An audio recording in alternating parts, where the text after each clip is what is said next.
I used to spend more than 8 to 9 hours on my phone, not per week but per day. And it's not like I had any important work to do. I had just developed this habit of constantly switching between apps, refreshing it, and waiting for something interesting to happen.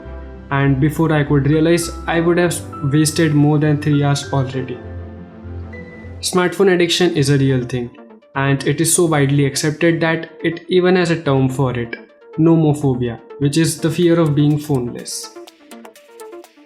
You might be in a similar situation, but you are not alone. In fact, more than 72% of the smartphone users say that they start feeling anxious if they are more than 5 feet away from their phones. And it's not our fault. Smartphones are designed to be addictive. All these apps, they profit from our attention, so they will do anything to get that. Now let's take an example. Say we are waiting at a bus stop or in a queue. Now what do? Instead of experiencing the surrounding, our mind subconsciously reaches out for the phone. Then we open our favorite social media app, and as usual we don't find anything interesting, so we refresh the feed. Now, why do these apps use pull to refresh instead of just providing a next page button? Well, I read an article the other day which compared this pull to refresh action of the smartphones to that of a slot machine.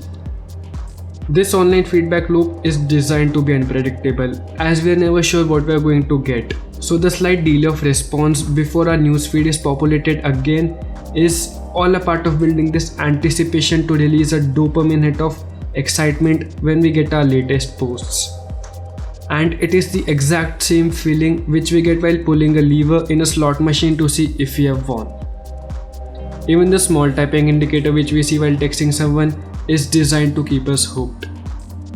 It creates an anticipation and suspense as to what the person might be saying, and then we attach weight and importance as we don't know what the message could be, and this keeps us hooked to see the outcome of the message.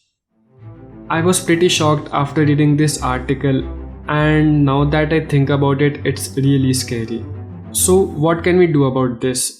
Well, there are several videos on YouTube giving tips like turn off the notifications, use a site blocker, uninstall the app, buy a flip phone.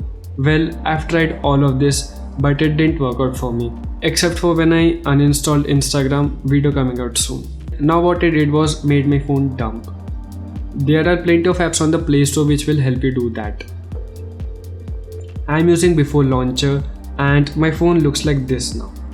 Only a couple of non-distracting apps on the home screen, and if I have to open any social media app, I really won't feel like taking so much efforts. But what if I get a notification now?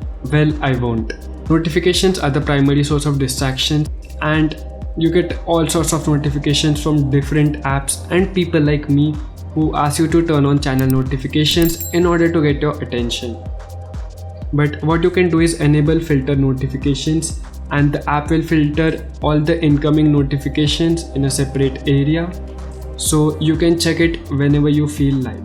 This technique of batching notifications not only makes the phone less distracting, but it also makes it less overwhelming, especially when I wake up and there are hundreds of notifications from all the apps. Now doing this much will reduce the smartphone usage by at least 20 to 30%, but I went one step ahead and identified the time where I'm most likely to waste my time on smartphone.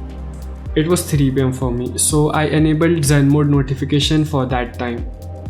And if you don't have a OnePlus device, you can go on Play Store or App Store, and there are plenty of similar apps for this. And the last and the most effective method was to enable reading mode. So what it does is basically make your entire phone black and white, and it automatically becomes less attractive for you to use it.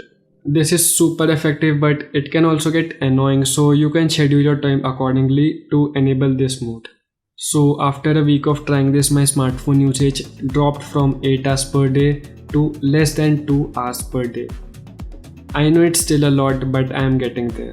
Earlier I had to charge my phone by the end of the day, but now I can go 2 days easily without charging. You can even try going out of your comfort zone and leaving the phone at your home whenever you're going out. I really want to try that, but my mom will kill me. So yeah, that's it for this video, and see you again very soon.